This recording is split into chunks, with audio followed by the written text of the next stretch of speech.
What inspired me to choose a career in medicine is mainly my experiences from my childhood and my love to care for people.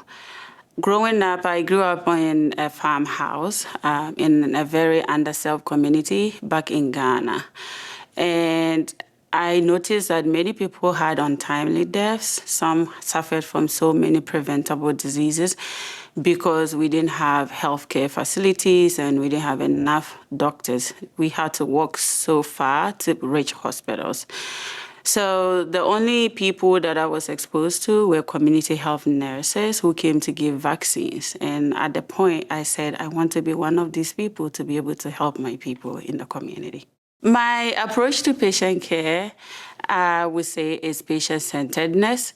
I want to use my up-to-date medical knowledge to provide high-quality care. But at the same time, I want it to be centered on the patient so that together we come up with a design and a plan that works for their lifestyle, their values, and also their qualities. What I love most about being a physician is the privilege to serve.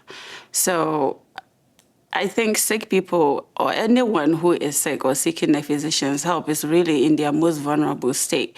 And for them to trust us to come and tell us everything that they wouldn't even tell their partners, I feel like that's a privilege. And so for me, if I am in that position and I'm able to help you and you get better, that's like the most rewarding thing ever.